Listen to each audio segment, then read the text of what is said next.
चलिए आइए आज हम लोग साइंस को आगे बढ़ाते हैं, है ना। इसके पहले आपका जो मापन चैप्टर था मेजरमेंट, उसको मैं समाप्त कर चुका हूँ। आज का जो आपका टॉपिक है वह है लाइट। बहुत ही ज़्यादा महत्वपूर्ण आपका ये जो सेशन स्टार्ट हो रहा है लाइट का, बहुत ही ज़्यादा इम्पोर्टेंट है। चलिए हम लोग स्टार्ट करते हैं।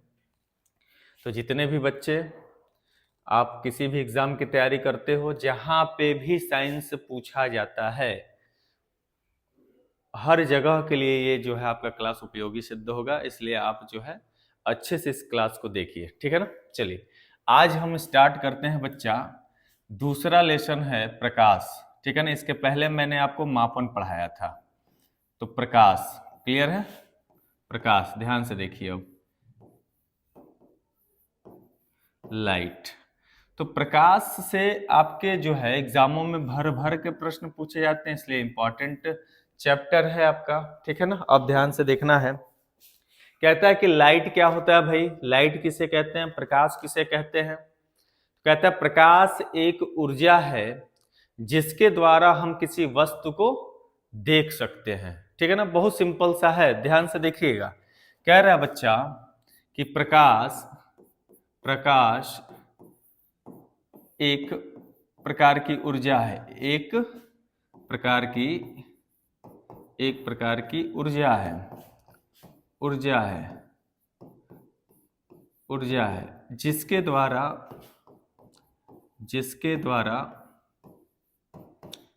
द्वारा हम किसी वस्तु को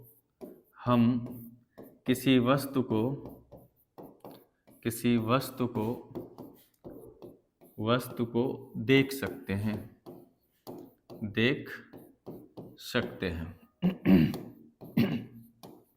बहुत ही सिंपल सा है। तो सबसे मेन जो शब्द है इसमें वो क्या है बच्चा, वो है ऊर्जा, एनर्जी। मतलब जो प्रकाश है वो क्या है बच्चा, एनर्जी है, ऊर्जा है। और यहां से एक प्रश्न आता है, ध्यान से सुनिएगा। यहां से एक प्रश्न आता है, जब हम द्रव्य के बारे में पढ़ते हैं ना, तो द्रव्य में एक आपसे प्रश्न पूछा जाता है। मैं जैसे प्रश्न दे देता है कि निम्नलिखित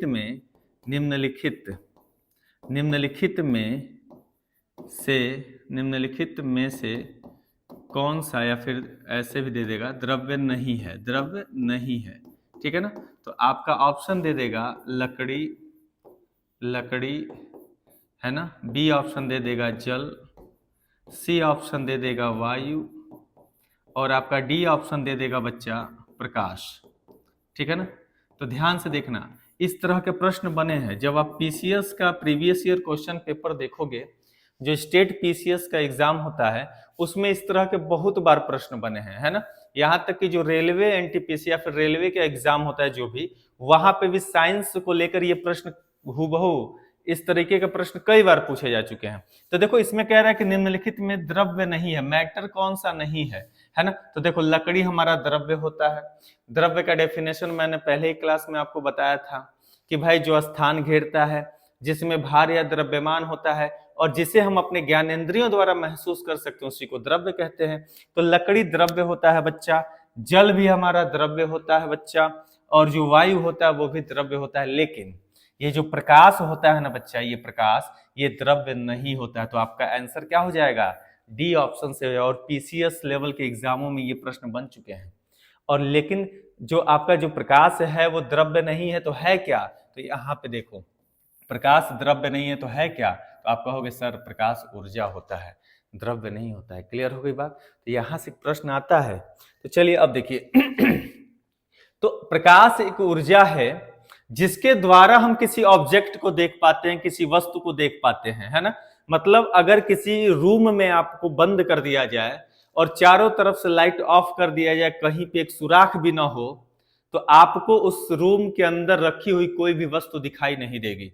लेकिन जैसे ही किसी कोने से अगर थोड़ा सा भी प्रकाश उस रूम में प्रवेश करेगा, तो उसमें रखी हुई वस्तुएं दिखाई देने लगती है। इसका मतलब हम प्रकाश के द्वारा ही देख पाते हैं किसी वस्तु को। क्लियर हो रही बात, ये बात हमेशा याद रखिएगा। तो ये प्रकाश का एक बहुत ही छोटा सा आसान सा डेफिनेशन है। कहीं कहीं पे आपको यह भी मिलेगा कि प्रकाश एक अदृश्य ऊर्जा है, जिसके द्वारा हम किसी वस्तु को देख सकते हैं। यहाँ पे आप अदृश्य ऊर्जा भी लिख सकते हो, अदृश्य ऊर्जा है क्योंकि वो दिखाई नहीं देती है, उसके द्वारा हम किसी वस्तु को देख पाते हैं। क्लियर? अब आइए, यह जो प्रकाश आपका चैप्टर शुरू हो रहा है बच्चा, तो प्रकाश से जो कुछ मेन इंपॉर्टेंट पॉइंट्स हैं उनको हम देखते हुए चलते हैं, ठीक है ना। फिर हेडिंग्स पे आएंगे, कुछ प्रकाश से संबंधित महत्वपूर्ण बिंदुओं को देखेंगे जो डायरेक्ट आपको जो है परीक्षाओं में देखने को मिलेंगे, डायरेक्ट वहां से सवाल बनते हैं, ठीक है ना। जैसे पहला आप देख लो, पहला अगर हम बिंदु देख लें बच्चा, ध्यान से देखिएगा, प्रकाश से संबंधित जो आपके एग्जामों में डायरेक्ट प्रश्न पूछता है। पहला कहता है कि जो प्रकाश है ना बच्चा, वो विद्युत चुंबकीय तरंगों के रूप में संचरित होती है, मतलब चलती है। अब इसको मैं समझा रहा हूं, पहले देखो ध्यान से। कह रहा बच्चा कि जो प्रकाश है, प्रकाश विद्युत चुंबकीय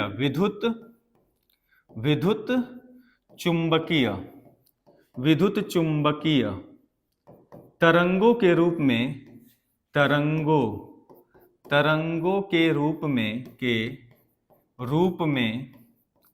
संचरित होती है, संचरित होती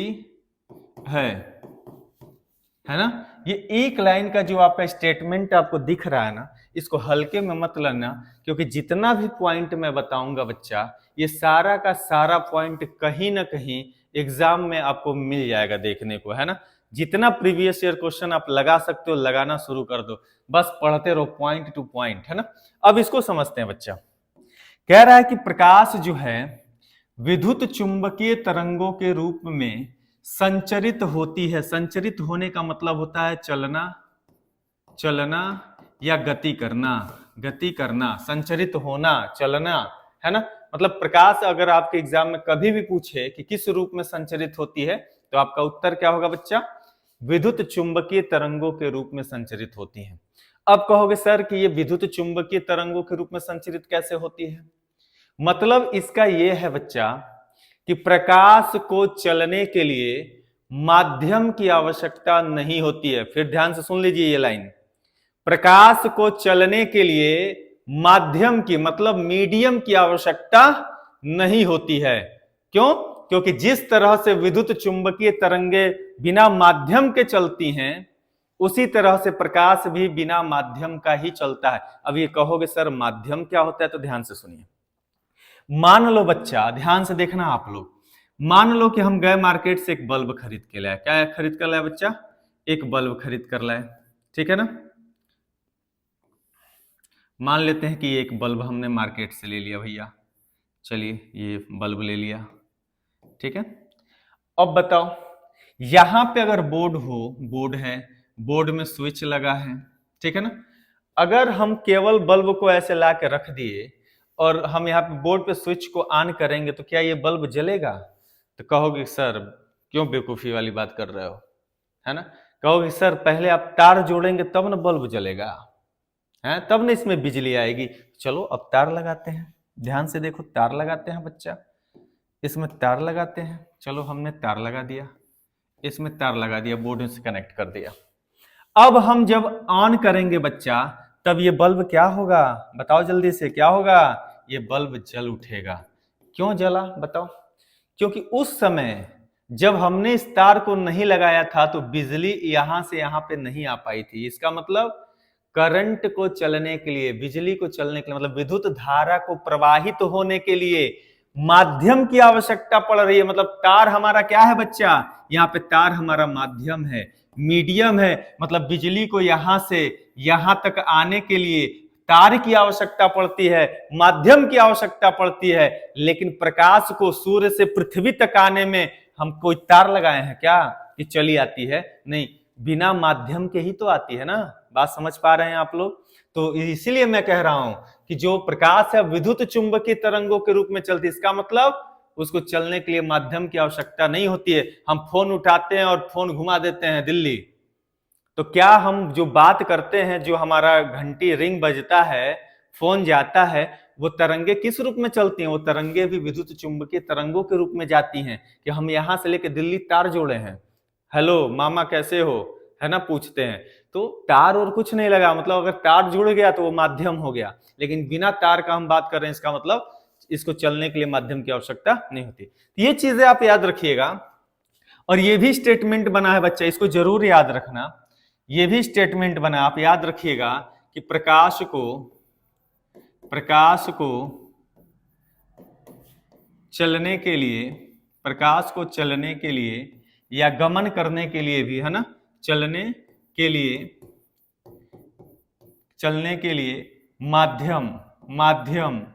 माध्यम की आवश्यकता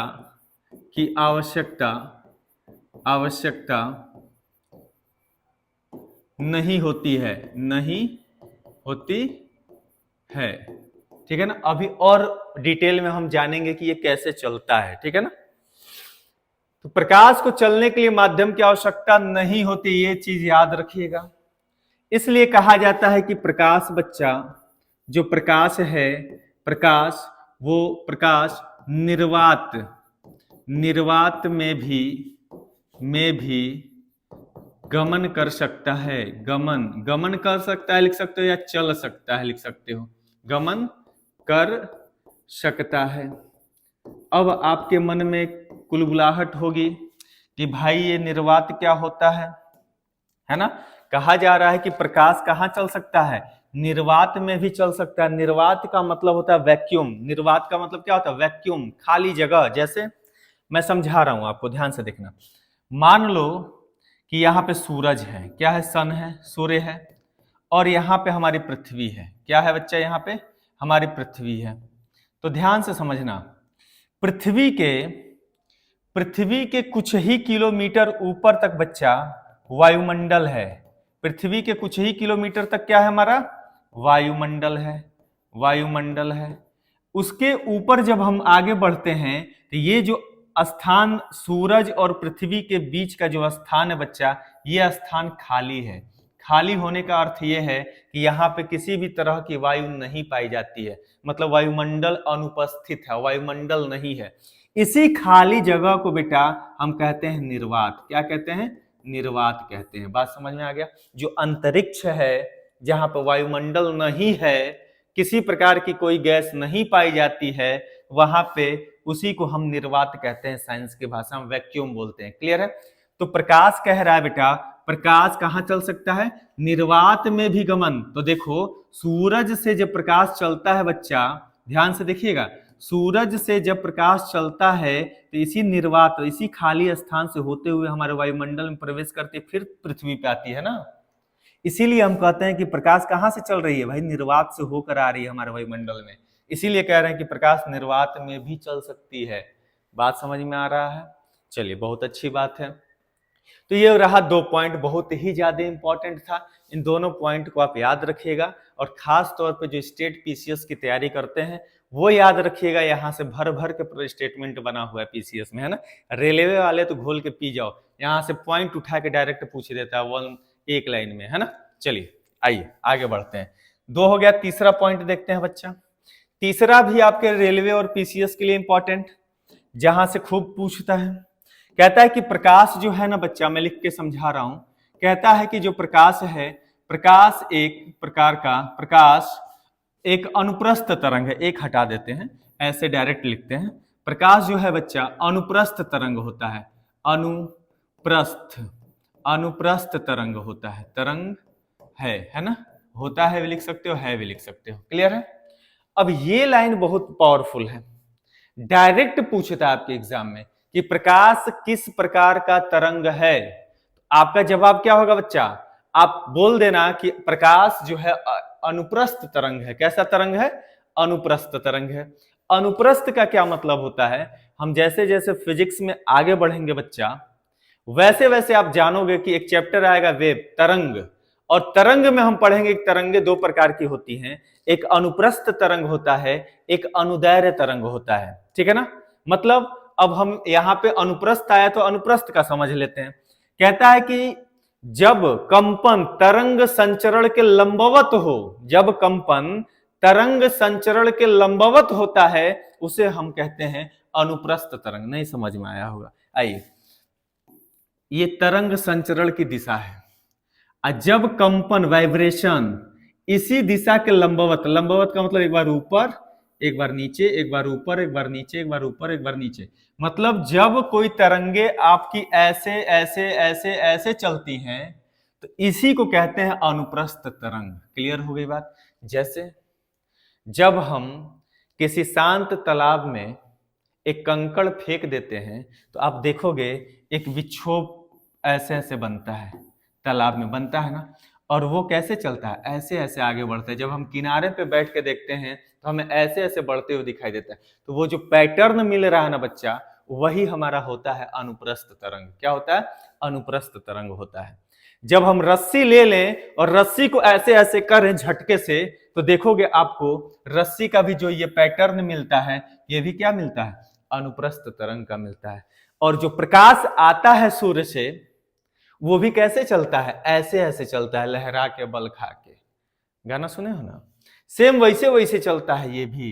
क्लियर है? तो ये अनुप्रस्थ तरंग है, जो तरंग संचरण के लंबवत कंपन करता है, उसी को हम अनुप्रस्थ तरंग कहते हैं। और प्रकाश एक अनुप्रस्थ तरंग है। क्लियर हो रही है बात? अब सुनिए यहां से स्टेट पीसीएस वाले ध्यान देना। यहां से क्या पूछा था आपके एग्जाम में, मैं बता रहा हूं। यहां से पूछ दिया था कि कैसे पता चल पाता है, कैसे यह सिद्ध होता है कि प्रकाश एक अनुप्रस्थ तरंग है। कैसे सिद्ध होता है? तो कहता है कि पोलराइजेशन ऑफ लाइट, मतलब प्रकाश का ध्रुवण यह सिद्ध करता है कि लाइट जो है, प्रकाश एक अनुप्रस्थ तरंग है। तो किससे सिद्ध होता है बच्चा?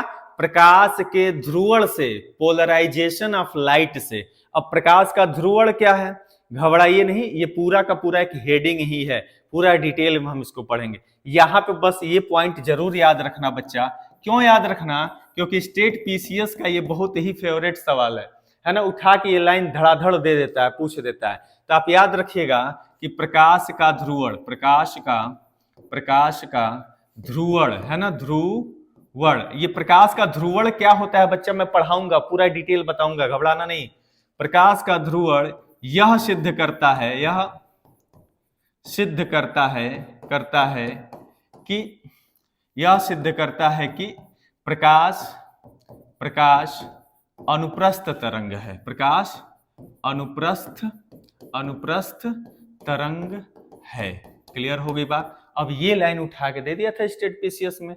अब घूमते रहिए भैया, इसीलिए कहा जाता है एक एक पॉइंट इंपॉर्टेंट है बच्चा। अभी केवल मैं प्रकाश के बारे में कुछ पॉइंट्स बता रहा हूं, फिर हम लोग हेडिंग्स पे आएंगे तो और डिटेल पढ़ेंगे। क्लियर है? अब आइए, तो ये पॉइंट समझ में आया आपको? इसमें ज्यादा दिमाग मत लगाइए, मैं बताऊंगा, इसको पूरा डिटेल बताऊंगा, है ना। चलिए, चौथा पॉइंट क्या याद रखना है जो आपके लिए इंपॉर्टेंट है परीक्षा के दृष्टिकोण से, प्रकाश से संबंधित। कहता है बच्चा कि जो प्रकाश है उसका तरंग दैर्घ्य, प्रकाश का तरंग दैर्घ्य, वेवलेंथ ऑफ लाइट है ना, वेवलेंथ। अब ये तो डायरेक्ट, जितने वनडे एग्जाम वाले हैं, जितने वनडे एग्जाम की तैयारी करते हैं, डायरेक्ट सवाल यहां से आता है कि प्रकाश का तरंग दैर्घ्य कितना होता है ना। डायरेक्ट ये मान आपको याद रखना पड़ेगा कि प्रकाश का जो तरंग दैर्घ्य होता है बच्चा, वो 3900 एंगस्ट्राम से 7800 एंगस्ट्राम होता है।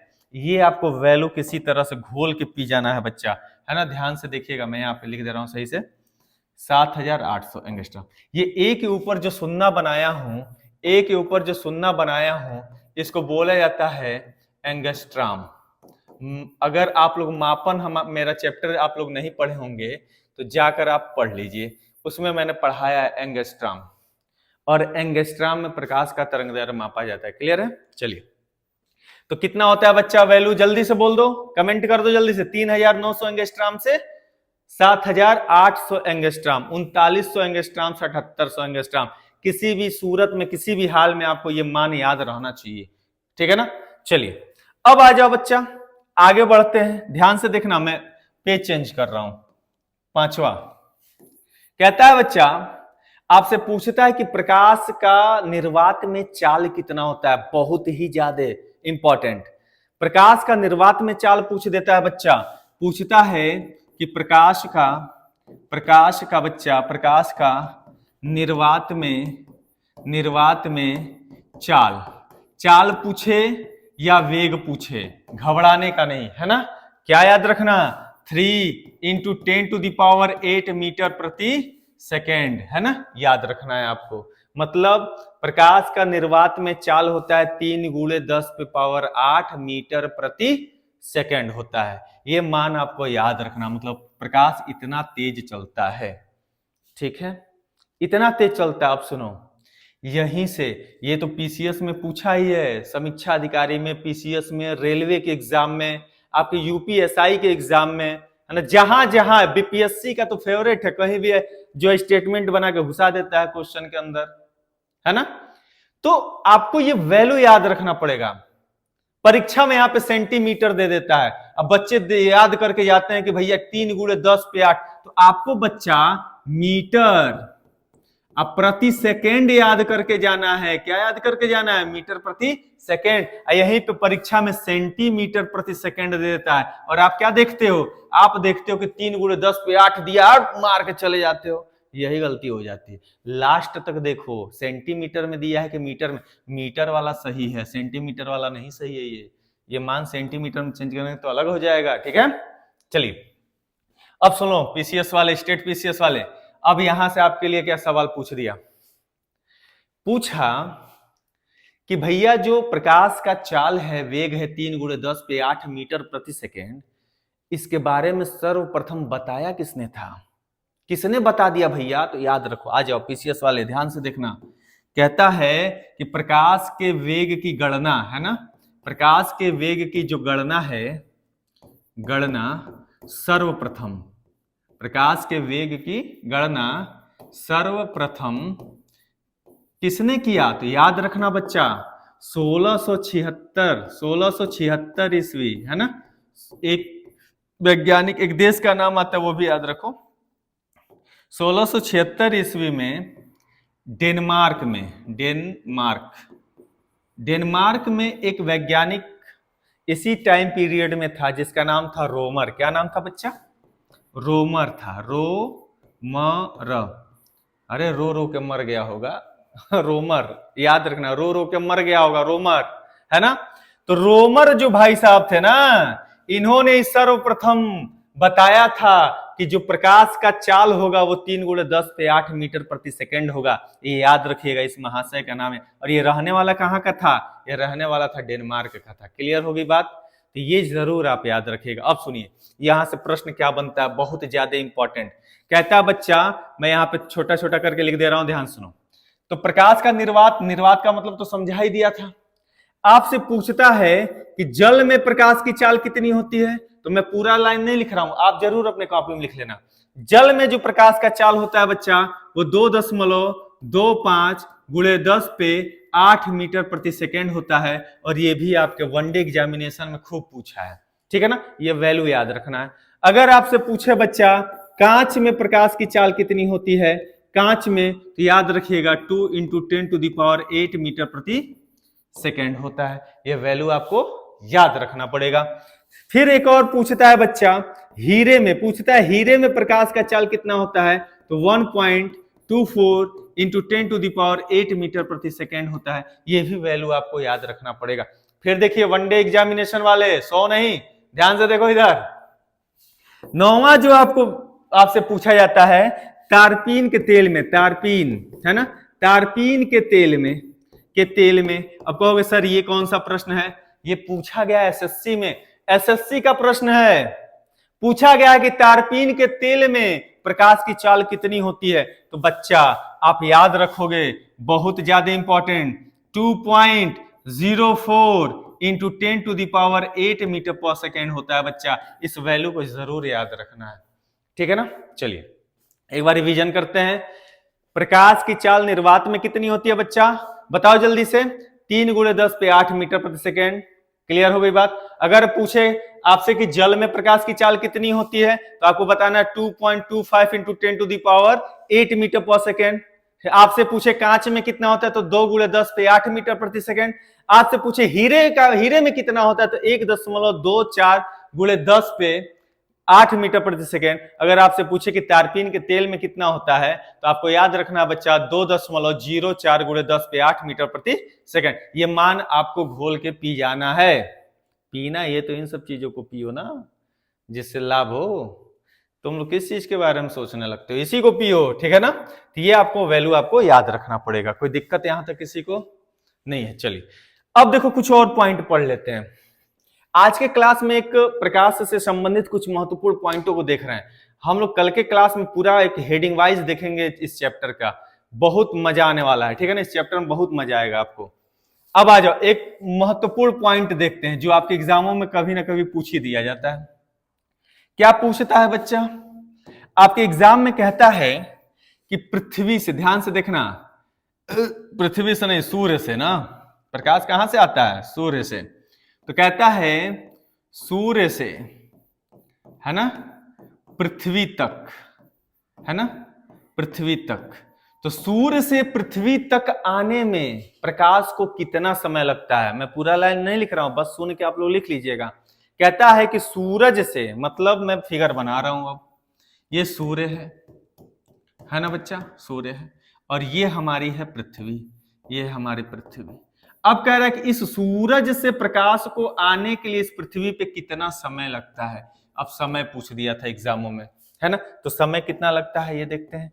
तो समय याद रखना बच्चा, 8 मिनट, 8 मिनट, है ना, 16.6 सेकेंड का समय लगता है, 16.6 सेकेंड का समय लगता है। आप कहोगे सर हम 8 मिनट 18 सेकेंड कहीं कहीं देखे हैं। कुछ लोग बोलेंगे सर हम यहाँ पे 8 मिनट 19 सेकेंड लिखा हुआ है किताब में। तो सब कुछ लिखा है, सब ठीक है बेटा। ये जो मान मैंने आपको बताया है वो एनसीईआरटी की किताब में लिखा है। ये इस वैल्यू को हम जो है सही मानेंगे, ठीक है। आपके एग्जामों में कहीं कहीं 18 सेकेंड दिया है, कहीं कहीं बेटा कहीं कहीं 19 सेकेंड दे दिया। ये वैल्यू भी सही है, गलत नहीं है। क्यों? ये निकटतम मान है। अगर ये वैल्यू ना हो ऑप्शन में, अगर ये मान ऑप्शन में ना दिख रहा हो तब उस कंडीशन में 18 हो 18 पे मारिएगा, 19 हो तो 19 पे मारिएगा। अब कहिएगा सर ये तीनों वैल्यू हो तो, तीनों वैल्यू हो तो ऑथेंटिक कौन है? ये वाला है, क्योंकि एनसीईआरटी का ही लेगा। अगर कोर्ट में मामला जाएगा तो कोर्ट में आपको जो रेफरेंस दिया जाएगा वो एनसीईआरटी का ही दिया है, इसी को मान्यता प्राप्त होगी, ठीक है ना। तो ये मेन वैल्यू, इसको जरूर याद रखिएगा। तो आइए दूसरा पॉइंट। दूसरा पूछता है बच्चा कि हमारी ये पृथ्वी जो है, पृथ्वी का एक उपग्रह है, प्राकृतिक उपग्रह है जिसका नाम है चंद्रमा। क्या नाम है बच्चा इसका? चंद्रमा, ठीक है ना। जब इस सूरज का प्रकाश इस चंद्रमा पे पड़ता है तो इस चंद्रमा पर पड़ने के बाद ये रिफ्लेक्ट होकर कहां जाता है? हमारे पृथ्वी पे जाता है, ठीक है ना।